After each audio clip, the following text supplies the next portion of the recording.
Hey, folks, and welcome to another episode of the Creator Toolbox. This is the show all about the nuts and bolts behind your creator business. I'm Colin Gray from thepodcasthost.com. Join me, Jacob. As always, how are you getting on, Jacob? Hello, Colin. I'm good. Good to be back. Good. Looking nice and purple. You've got that background dialed in now, I think. That is about as close to Al to purple as I'm getting. I've tried. I've got it written on the back of the light, the number that I have to get to it on some masking tape. So I never forget. Oh, nice. Where did you find a coloured LED in Chiang Mai? Where's the local lighting store there? You may be kid, but there is actually a lighting store, and I didn't expect there to be. I was fully expecting to have to go AliExpress or something like that, or get something when I was in Bangkok. But there is actually a lighting store in one of the shopping malls, and it's literally just lighting, which is perfect, wild. So ideal.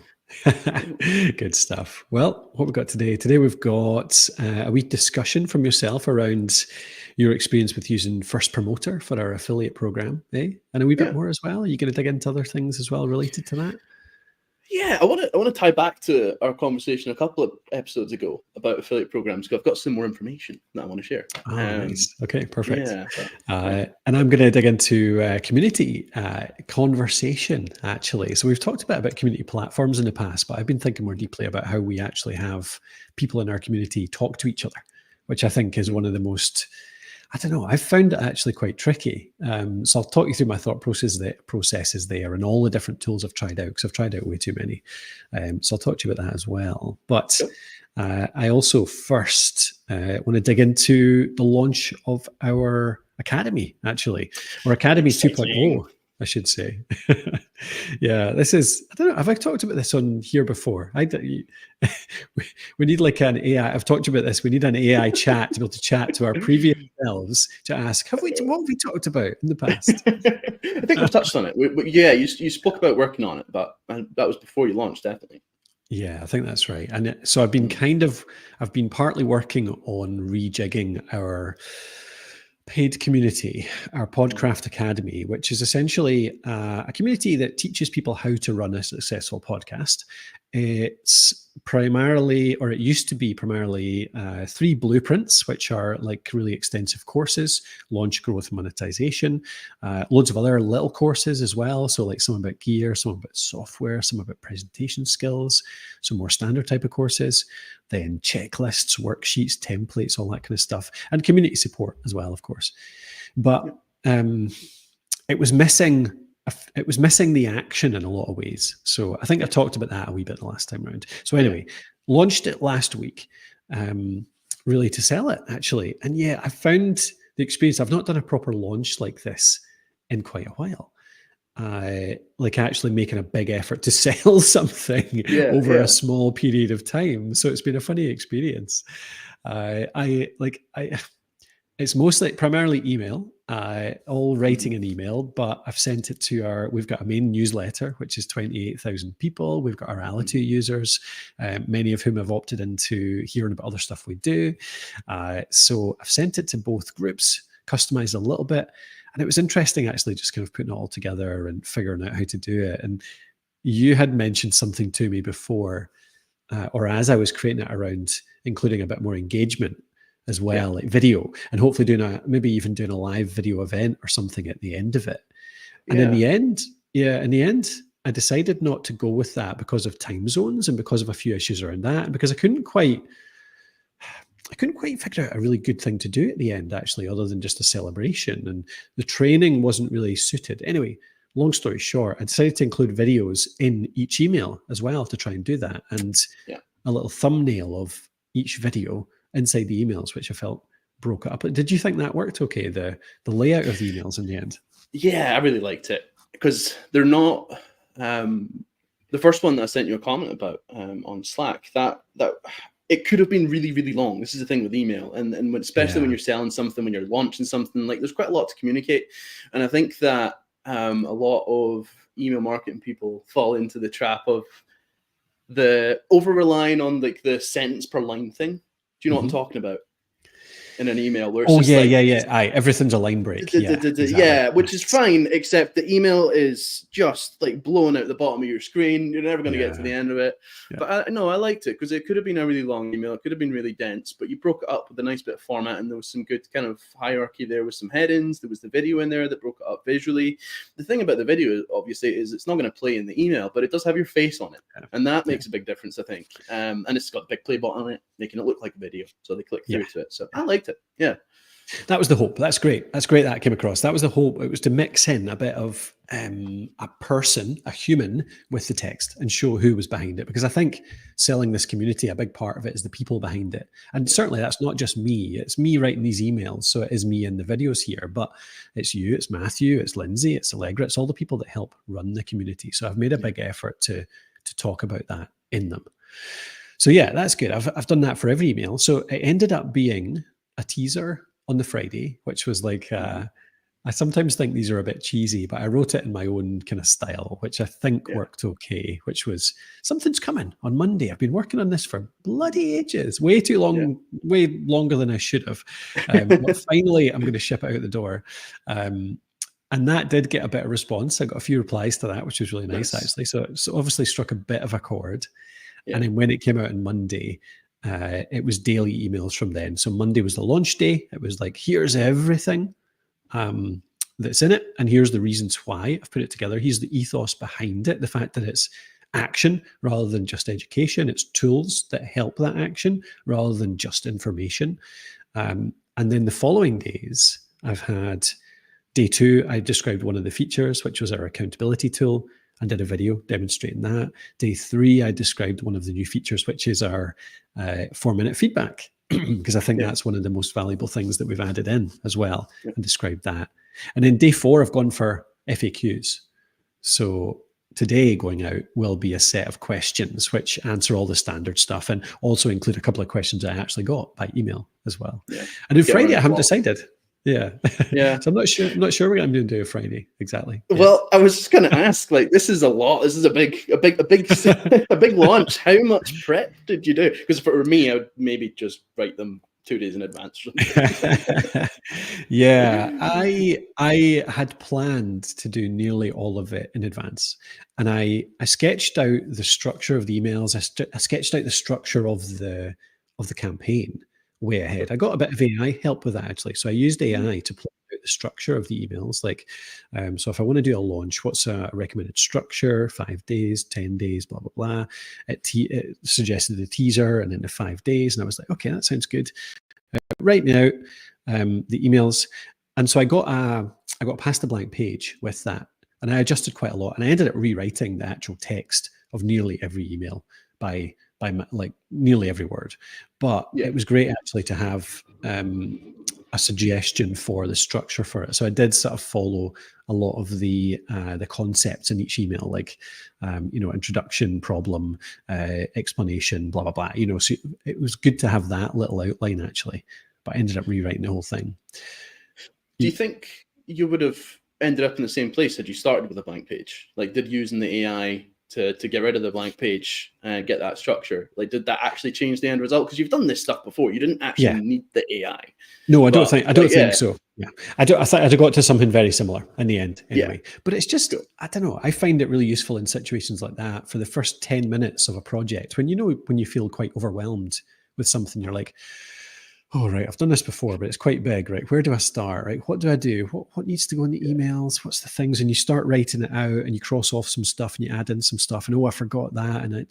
So it got me past that. And as soon as you have a structure there, you're like, oh, but I don't want that. I want this instead. And you change it. And that's one of the things I find most useful with. It's like somebody to bounce those ideas off that gets you through that overwhelming from 0 to 1.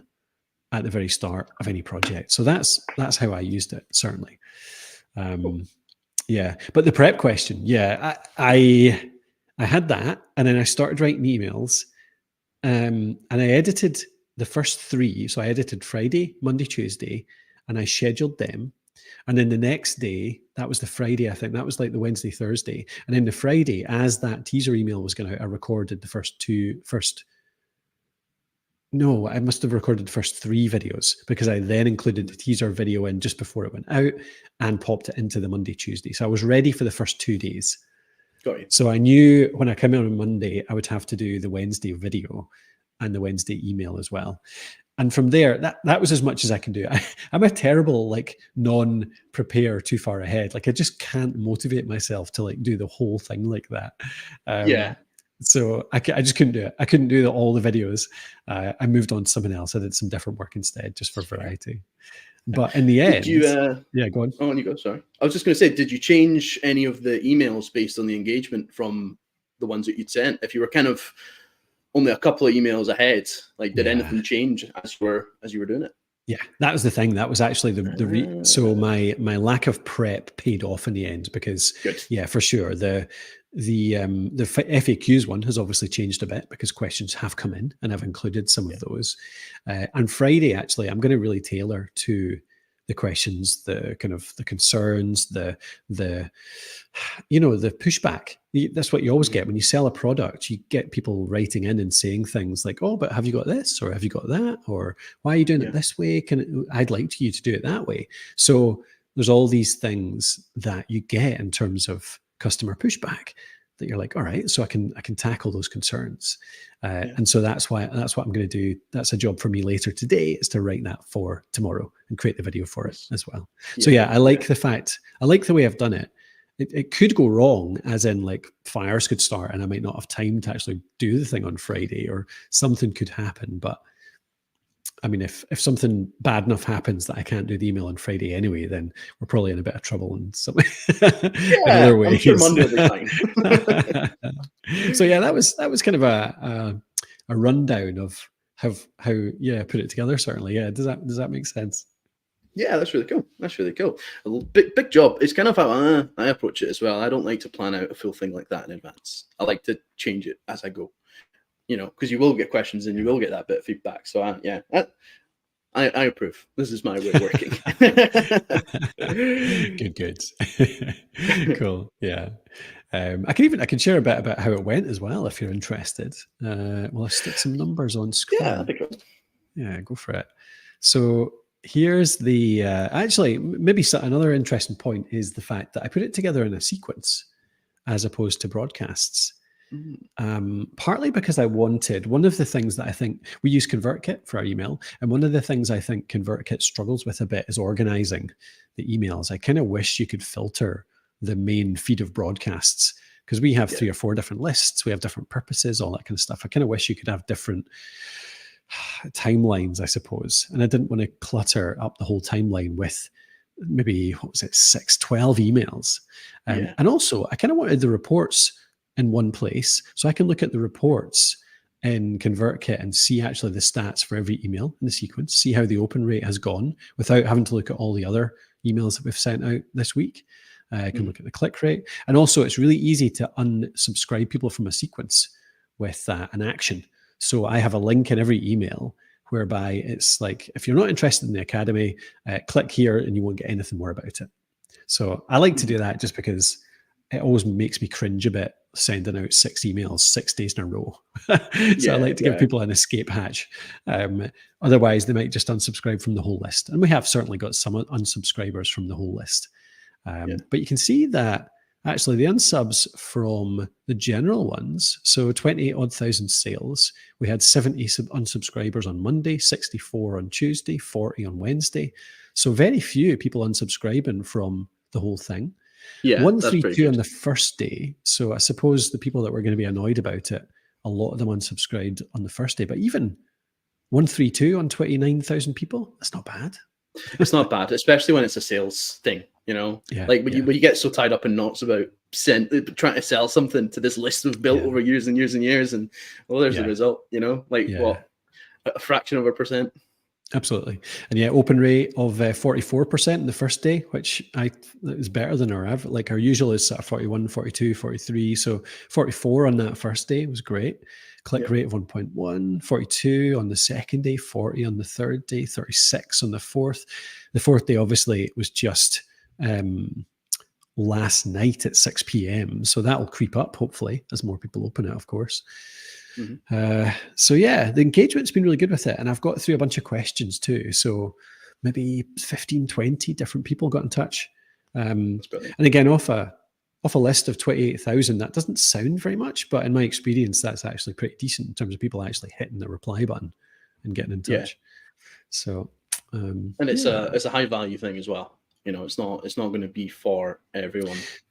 That's it. Yeah, totally. Yeah. So it's selling at, we priced it at, it's an annual thing. So it's priced at $145 per month, $145 a month, which is okay. I mean, I think that's actually really good value for what we're offering, because it's going to be really kind of high value, high contact coaching, the tools we're offering. I think it's great value for what we're offering, but we're selling it as an annual sub because I just really want that commitment in this community. So it's $17.50 in total. So it limits how many people will subscribe.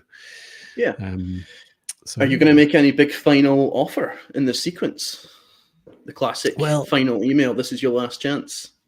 Yeah, so there'll definitely be a bit of that on Friday. There'll be a bit of last chance. It's closing midnight tonight. And the offer we've got is this week only. You get a year free of Alitu. So that's worth $380 extra. You get my Build Your Own Boss course, which is my kind of creator productivity course, which is usually separate. That's worth a few $100s. You get a 30-minute strategy call with one of our team. So me or you or Matthew. That's for the first 20 signups because we literally just couldn't manage it if somehow this, I mean, it'd be a good problem to have if 500 people signed up, but I kind of wanted to make that a bit more limited just because of the time involved, and our full book library as well. So that's the offer. But are you talking about adding something else, like a new element to it as well? I don't know, possibly. Yeah, that kind of makes sense for me. I don't hate to throw a spanner in the works, right? But you've been telling them about the same offer for a week. Yeah. What's different on the last day? Like there needs to be if they're already thinking about it, let's say like there's 20 people thinking about buying this, right? Yeah. What changes on the last day? It needs to be like time or something that they've not yet heard of. Like what's going to make them pull the trigger then? Do you know what I mean? Good question. Yeah. So one thing I've been thinking about is I'm building a podcast dashboard at the moment. I don't know if I've talked about this at all yet, actually, but I started putting it together last week. It's something I want to add into the Academy over time, essentially being a Notion dashboard for how you run your podcast. So it'll be like a content management calendar for you, a guest management calendar, templates for editing, that kind of stuff. So basically a dashboard for any new podcaster to come in and use it, and they can draw it into their own Notion, and then they can use that toolkit to run their own podcast and the business around it. And I had considered, I've been playing around with it this week, and I think I could put together a first version of it that I haven't mentioned at all yet. And I think that could be a really big value add. So that might be something that wouldn't be limited. That wouldn't be just for this week, to be fair. But it would be a new thing that would hopefully be a bit exciting potentially. Yeah, that's cool. Good idea. Yeah, I like it. Yeah, but no, I'll think about it. I'll think about any other kind of offer could add in just for this week only. Okay, but that's cool. That's the campaign, how it's going so far. So I can update next week on final results. It might be a total flop and no one signs up whatsoever, but we'll see. We'll see. It should be good. Yeah, no, I've had a lot of engagement with it, so I'm hopeful we'll get. I mean, with the price of it and the fact I want to keep it relatively small and intimate, and I think it will work really nicely as like a community of say 100, 150 people, that kind of thing. Yeah, it's a good number. All who are really quite serious about growing their podcast. They're probably more like a content business as opposed to just podcasting, because we know how to run a blog, how to run video channels, all that kind of stuff. So we can do the whole thing. So, I mean, if I reckon if I get 15, 20 people signing up this week, I'll be delighted. And even if we only get 10 to 15 to start, that'll be such a good little kind of mastermind style group to begin with that we can then build from. I'd be, really happy with that. Amazing. Looking forward to seeing the results. Cool. All right. Okay. So FirstPromoter, tell me about it. FirstPromoter, yeah. So I mean, I'm deep in affiliate land right now. Have been for probably this cycle actually. So the last 2 months. This is the end of our cycle now. So part of that has been using our affiliate tool, our old affiliate tool. I've been rebuilding the program. So to be honest with you, when I first started working on it, I wasn't paying much attention to the tool anyway because it's not really what I had to focus on. But I had this niggle at the back of my head that First Promoter is feeling a little bit worse for wear these days. It's, you know, there's so many options, and to be honest, my finger was kind of almost hanging on the cancel button, because we were going to shut down the old one anyway. It wouldn't have been a problem to move. But actually, the day that I was thinking about it, I noticed something pop up in the dashboard: First Promoter 2.0, which is cool. And I mean, First Promoter has been around for a long time. How long have we been using First Promoter? Oh, since the beginning. Like our program has been on First Promoter since Alitu launched. So 2018. Wow, cool. And that was 19. Yeah. And that was How long had they been around before that? Oh, no idea. Haven't a clue. No idea. Not a clue. They've been around a while though. They've been around a while, and they always felt like a kind of stalwart of the affiliate software industry. But yep. So 2.0 is really cool, and it fixes pretty much all of the things that were forcing me away. And really interestingly, I got in touch with their support, and I asked them, because I knew I was going to talk about it on the podcast today, and I asked them, what are the things that you guys are most excited about in 2.0? Because for me, it was general UX. It felt faster. It felt easier to find things. That was really good. And it had broadcast emails. The thing that I didn't even notice, and broadcast emails, by the way, I don't know why they weren't in V1.0, but I'm very thankful that you added it.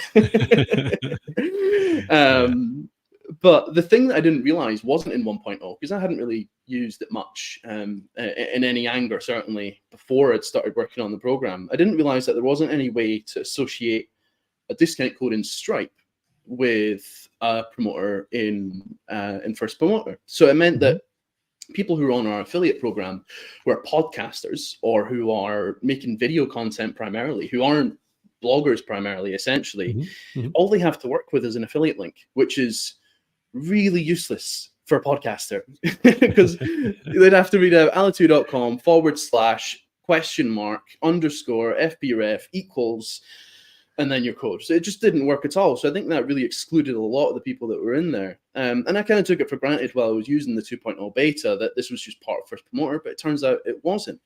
And this is one of the things that they raised, and they were really, really kind actually, and put me in touch with the founder of First Promoter, who was kind enough to give me a bit of a quote to build on a conversation that we were having on the pod a couple of episodes ago. Remember we were talking about affiliate marketing. Where's it got to? What stages it's at? Yeah, all that stuff. Yeah, totally. Yep. Yeah, and it kind of felt like we didn't get to a point with it. I think it was mostly a rant, and it was like, these are all the things that I've been looking at, and this is kind of how it's been going. But it was a really nice opportunity to get a bit of perspective from someone that's actually like really deep in that industry. So Virgil from First Promoter came back and said that old school commission-based affiliate marketing is stronger than ever, especially now with the rise of AI products. I'm not actually sure exactly what he meant by that. I'll maybe need to go back and double check. And then he said, in B2B, we don't really see much in the way of pay by post marketing approaches, so that kind of affiliate type stuff. And in B2C, we're seeing a really big shift from traditional referral links to personalized coupon code tracking while keeping the commission-based model. That just kind of got my brain churning a bit, and it made me realize that the bit that I was missing, the really obvious thing, like why is it that affiliate marketing feels different right now? It's in a different place. It is evolving, but I'm not exactly sure why or in what way. And we touched on this. We actually kind of figured it out while we were talking, right? We talked about the move away from blogs as the go-to like affiliate marketing type channel. Like if someone's going to start a channel these days, a content channel, it's probably not going to be a blog for most people. It's going to be a podcast or a TikTok or a YouTube channel or any of these other things. They get a lot of traffic at the moment. And affiliate links just aren't compatible with that at all. So anyway, this is a really long-winded way to say that I wasn't like completely wrong, but it was actually a lot simpler and a lot more obvious. And it's just that the old way of affiliate programs working with links isn't compatible with the content that is most being made and consumed now. Yeah, it makes a lot of sense, actually. Yeah, absolutely. Yeah. So, what's the solution then? Like, how are they working on all the new types of content then? Like, what? So, have you got a sense of all the new different ways that they're trying to run an affiliate program? Well, they've put a focus on two things. They've put focus on the discount code model. So, the discount code works in the same way as an affiliate link would. So, I can say on this podcast, head over to alitude.com and at the checkout use discount code Creator Toolbox, and that'll give you 50% off your first month. That is actually a real code, by the way, if you want to snag a cheap first month. Nice. And that will get tracked for a promoter and affiliate of ours in the same way as their link. And it's a nice, really elegant solution, right? Because a discount code you can easily give away on a podcast. Yeah. And there's newer tools that had that as a focus, I think, that had that built in. But it's just interesting to see a kind of stalwart of the industry like FirstPromoter realize this is the way things are heading. This is the way the wind is blowing. You know, it's not blogs, it's not links, it has to be words, it's spoken. The other thing about a discount code is that it opens up a really easy way for you to partner with people who are networkers, like professional talkers and meet and greeters. You know what I mean? So that's really interesting. But yeah, so that's part of the focus, is getting those discount codes in there and kind of supporting the new type of content that exists just now, where a lot of affiliates are using or making content. And the other thing is, I think they're starting to put a bit more focus on the relationship and communication aspect. Like I said, it surprised me that they didn't have broadcast emails in there as a standard thing. Ideally, I'd love to see one-to-one emails in there, and that would save me from like hopping and jumping all over my inbox all the time. But yeah, it's a good move, and they certainly made noises to the effect of being aware that that's the direction that things are going, that it's going to become much more about relationships, much more about communication, and not just, you know, giving people a link and saying have at it. Yeah, that's interesting. Do you know, it obviously just hadn't come up the way we were running our previous affiliate program, because I didn't even know it didn't do that. Frankly. We weren't really doing it that way. So and it just it's a shame. So many of those people are podcasters, and we never actually gave them away, but we never thought about it because we were old school blogging affiliate marketers, right? You know? It's all links. It's all links. You want to get, I mean, even like the way we kind of got around that, I suppose, the way I always thought about linking people to things in audio was always just short links. So we used a lot of short links. We had, in fact, I created a shorter URL at one point, which was podhost.me. So podhost.me/ anything would redirect to the podcasthost.com / and so we just had podhost.me / FirstPromoter, or podhost.me / Rode microphone, or whatever. And that did work okay, but yeah, it still has to be remembered, doesn't it? It's not quite as, it's not as catchy as coupon code Creator Toolbox. So that's cool. 100%. Stuff. Yeah, so that's pretty cool. One other thing, just before move on. Actually, I've got a quick discussion I wanted to have with you, but maybe after your second thing. They're adding a new feature, which I'm quite excited to keep an eye on, because it could be cool since we're already using the platform. I think we definitely will stay with these changes. I'm pretty satisfied anyway.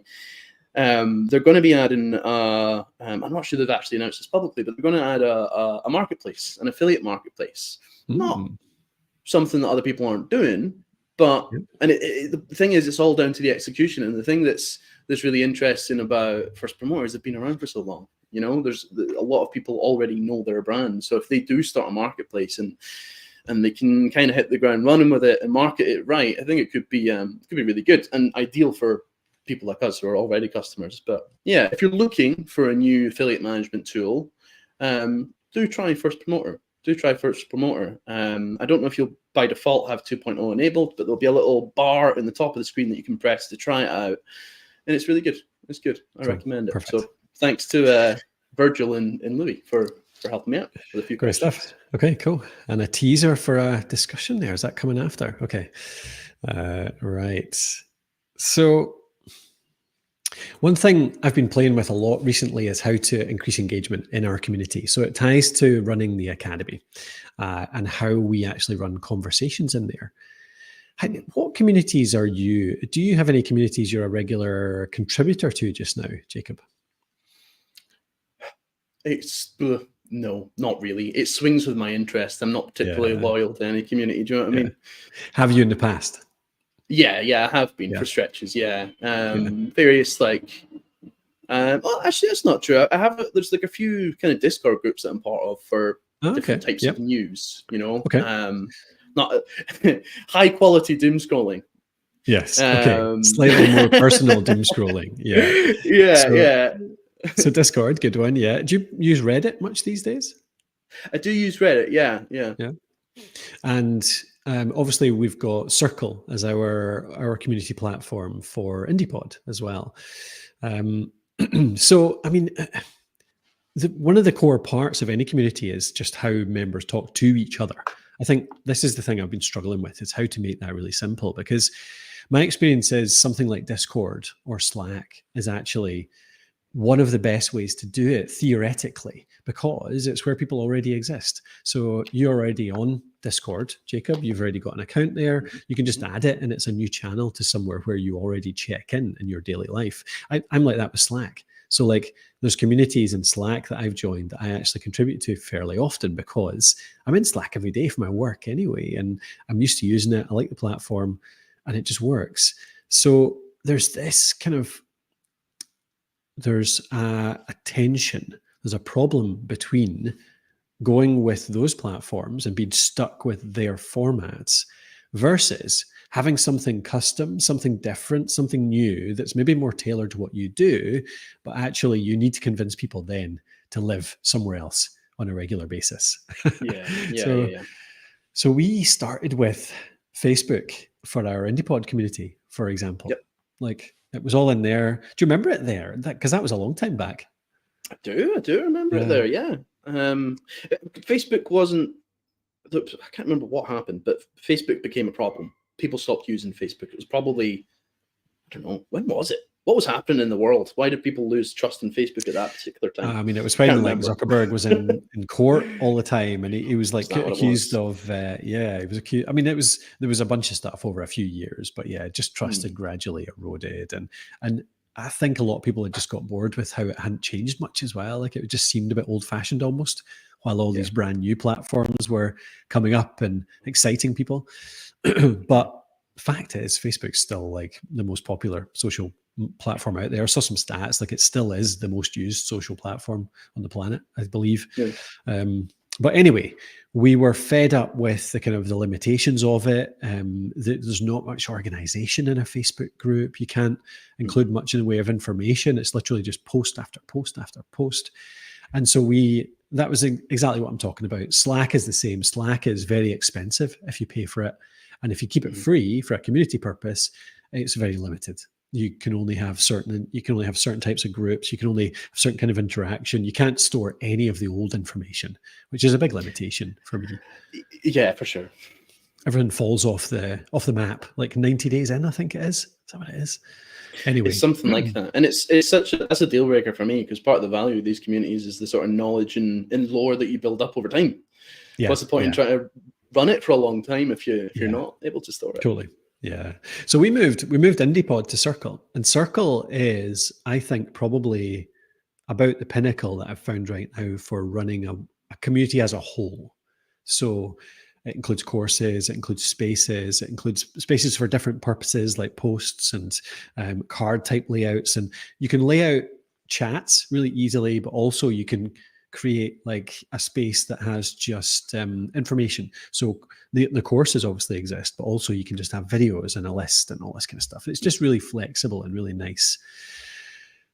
But even it has limitations, like the courses and stuff like that are a bit limited in how they can deliver. So I don't know. I started looking around loads of different platforms. I played with Mighty Networks for a while. Mighty Networks was okay. The chat in it was rubbish. Yeah. Teachable and Podia, I think, are the best for an overall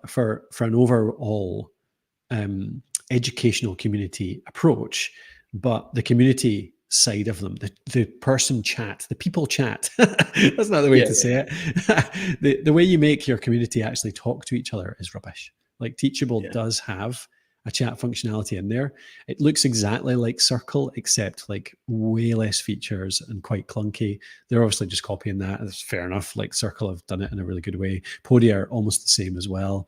Bear in mind, caveat there, I haven't looked at it. It was about 4 or 5 months ago I looked at both of them. So don't shout at me too much in the comments if both of them have improved dramatically since then.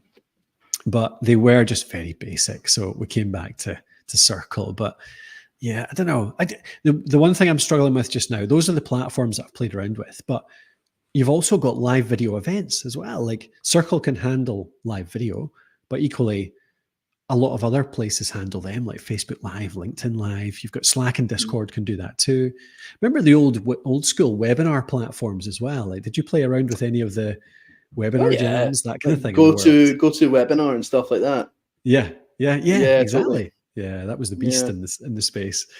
But they seem to have kind of died away a lot as well, because essentially you can just do that just as nicely with Zoom and Google Meet these days. YouTube, Facebook. Yeah, anywhere. Exactly. Totally. Yeah. And then you had Blab. Do you remember Blab as well? Oh, no, I've never heard of that one. Blab was this kind of group chat thing where you just sit. It was really fashionable for just running a massive chat room off the cuff. Like you just say, I'm starting up a Blab on Twitter, and people would join in the link, and you would get like 100 people all join in. And it had this really nice layout for all the photos along the top and stuff. And a lot of which has been copied now, but yeah, it was kind of leader in that space. So yeah, those are the other elements, but Circle do that quite nicely now too. But then I do like the discoverability of broadcasting that to YouTube Live as well, or LinkedIn Live. So that's a struggle too. And the final part of the piece is I kind of started to think the more modern way of community chat was instant messaging, and then realized that was basically the first potential way that people would chat as well, like old IRC and stuff, IRC servers, stuff like that. Yeah. Although I'm sure forums came probably before that, like old school forums as well. Probably. Yeah. So I do like Slack and Discord and Teams for that. But there is the problem, of course, that suddenly as soon as you have instant messaging, there is a feeling that you should be responding.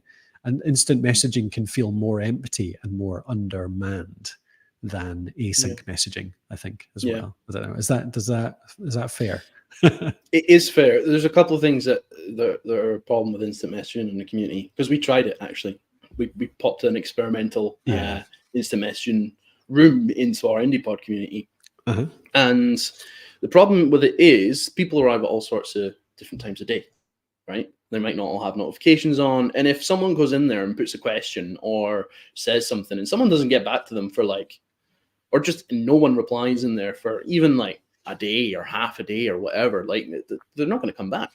There needs to be engagement. But if it's async, it can just sit there in the timeline. Someone will, engage with it, and then that's it. It's fine. But in a chat, it's different. It shouldn't be different, but it is. I think it's an organization thing as well, because someone can post if a question isn't answered in the chat and someone wants to put a message in, they might not put a message in if they feel that they're not responding to the previous one. Do you know what I mean? They don't want to answer that guy. They're not interested in what they were saying. They want to say their thing, but they're not going to say it because it would be rude to the last person. Yeah. So then nobody talks. It's like changing the subject. Yeah, absolutely. Yeah, exactly. Yeah. And that's where Slack and Discord do well. Slack particularly because it's got its threads, so you can reply to a particular comment. So that's why I think Slack's best for that, but it just falls down in so many other ways. Yeah. So end result, I'm back to Circle. We can't get away from it because I think Circle have just built this product, which is actually really good at a range of things. It's not the best at any particular thing. I don't know about that actually. So it's not the best at instant messaging for sure. Slack, Discord beat that by far. It's not the best at courses. I think Teachable is probably the best out there right now for delivering courses and the variety of ways you can run memberships and courses. But its courses are good. Its instant messaging is good. It's not the best at live video events either, no doubt, like proper webinar platforms, or even just Google Meet, like running a proper webinar actually is probably better, really, in most senses, more flexibility, more power. But the live videos are still good. The real thing that it comes down to is that it can just organize all of this together in a way that everyone can navigate it quite nicely. And it has this forum-based chat that just works like a dream. That's the thing it's best for, really, is the forum-based chat and being able to organize the rest of it around that in a way that's quite nicely navigable, I think. Yeah. I have a bit of a love affair with Circle, to be honest, because I think they're the Alitu of the community world. I think the sum of the parts and having everything in there in a way that works and it's simple and it's quite opinionated, it just works. It's much greater than the sum of all the parts. Yeah, I'm a big fan. And it has kept things similar to our ethos with Alitu. It has kept things really simple, really, actually. Yeah. It's only slowly added brand new things. Like when it added courses, it kept it really simple, but still functional and good. Which is, I think, one thing to learn from in there is with Teachable. Like Teachable added a community that was very like Circle, but was just so much worse. Even though theoretically it was quite similar, it was almost it was almost like a negative. It almost showed what you could have. It was painful to use, and it just created quite a negative experience and put me off a little bit. So yeah, I don't know. It's funny, but great platform for all that stuff. Yeah, and I'm sure they'll improve their instant messaging over time. They'll improve all the elements over time. But yeah, I think we're going to remember. The founding team was from Teachable as well, so they've got good kind of like educational pedigree, I think. And it probably it may not be a focus, but for sure, I think they will end up with one of the most competitive education parts. It'd be silly for them not to end up there. Aye, the courses are already good. Actually, they've been improving over time. So yeah, definitely cool. So yeah, that's my rundown of community communications. I suppose doing a bunch of research over the last 6 months or so around it. So yeah, hope that was helpful. All right, Jacob, you said you had one more discussion, one more question, was it? One more question, genuine question. I was actually going to send you this over Slack, and I thought I'll just save it for the pod, might as well. So it'll just be a quick one.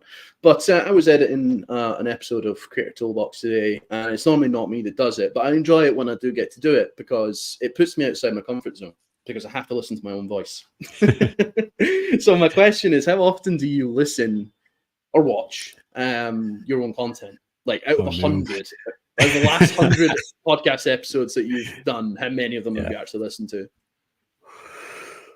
In whole, as in 100% of it, absolutely zero. Really? I've not done that in a long time. Yeah. So this is definitely a bit of partially contextual and partly I should do it more. Yeah. Because definitely this is something we coach people to do. Like you need to, when you're early days, when you're learning how to do this, you need to listen to yourself a lot, and it's painful. It's absolutely painful. And so the contextual part is that I did that back in the day. Like I did that a lot in my early days of creating content and creating podcasts and creating videos and stuff like that. And so I kind of stopped because I felt like I'd improved enough there and I started working on other things instead. But the other side of it is I should still do it. There's no way you ever finish improving on that. So I should do it more. I suppose my one caveat is I do edit my own videos fairly often. So I do listen to myself talk a lot. So I still do like catch myself on crutch words or little habits or tics that have started to work their way in. So I still definitely don't, I still definitely have ways that I pick up on things that I am doing badly, but it doesn't mean I shouldn't be listening to a full podcast episode every month or two at least. What about you? How are you enjoying that? It's hard. I struggle not to skip through the bits where I'm talking. I'm like, but I'm actually kind of meant to be listening to this. Exactly. But I mean, it's hard, but it's a good thing. It is a good thing for all the reasons that you just said, right? It's you do pick up on like certainly like the first episodes of Creator Toolbox. I listen to them fairly religiously because I'm Scottish by default. I'm hard to understand. And I checked in again on this recent episode, and I don't know if you can tell, but I'm enunciating a little bit better because there was just parts of it in the last episode that I listened to that just like that wasn't individual words. That was a very, very, very long word that should have been many. That's exactly what I do as well. Yeah, absolutely. That's the thing that I often catch myself on is the start of sentences. So when I first start talking, often I start very quickly and then I kind of relax into the sentence. That's definitely a style that I have kind of naturally. And so when I'm recording videos, section to section, the start of any given section, I'll often jump in and say, welcome to the video. We're going to do this and this and this. And then, right, okay, so thank you for getting into this. And so it goes like that in cadence. And so I have to catch myself doing it, stop it, and then restart. And I'll restart deliberately. Welcome to the video. I just go very slow. Yeah, it's worth doing though. I think it's a good use of time, especially if it's audio or video, because you can just listen to it. You know, I have done that a few times where we've recorded a pod. I kind of do it. I'll stick on one that I thought that was a really good episode, and I'll put myself out of my misery, and I'll listen to it walking to work or something. That's actually a really good tip, yeah, because more often it's almost 90% audio. Like it's almost 90% your speech, the content of your speech, as opposed to the way you look and all that. You're not going to change much about your facial expressions and things like that. So it's almost all words. So yeah, fitting it in is sometimes the hard part. But yeah, walking to work or walking to lunch or something like that, yeah, it can be a really nice way to do it. Yeah, for sure. For sure. Cool. That cool. was it. But yeah, absolutely, definitely recommend it. And maybe even there's something around a cycle of it potentially, like spending a month or two listening pretty intently and improving a few different things, picking out. Like, I talked about the 4-minute feedback earlier on. Did I? Yeah, I did. Of course, I did. We did the and the fact that you've had so much about continual improvement and personal development and just getting better at anything is actually picking a really specific thing to get better at, as opposed to just saying, I want to be a better speaker. Well, that doesn't really mean much. Your one there is really a good example there. You want to get better at separating your words out, enunciating. So that's a really particular part of speech. Other people, it might be becoming less monotone. Maybe it's like starting to focus on changing your, your pitch over sentences. For me, I just said it's around speed. It's around varying that cadence, like going fast and then slow and then fast and then slow. And that's part of normal speech. So getting really specific about it. So spend a month or two listening, improve one particular thing, and then take a break from it and just like talk for 3 months, because you'll improve and naturally change over that 3 months anyway. And then come back 4 months later and say, right, how am I getting on? What can I improve now? And pick another particular part and then work on that. I think that can work nicely. Yeah, there's something that I did in the beginning, actually. And when I was listening to those episodes, I would pick up things, would say, right, I want to stop doing that. I want to improve this, or, whatever it was. My rule was, if it can fit on a Post-it note, then it's worth working on. If it's more than that, it's too much. You're not going to be able to do it. You're just going to get distracted reading the note. But like, a few words in a Post-it note, just something to remind yourself, this is the thing I want to work on this episode, So I'll see it at a glance and it'll come back into my memory. And I like that. That's how I was doing it. Nice. Okay. Thank you. That was good. Good episode.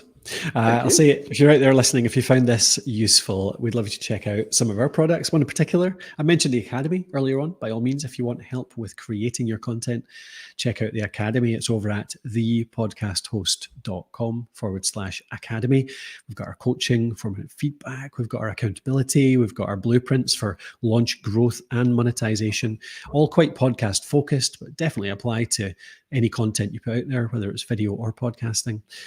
And the other one is Alitu. Of course, Alitu is our podcast maker app. It has call recording, audio editing, it's got audio cleanup, and it's got hosting all built in.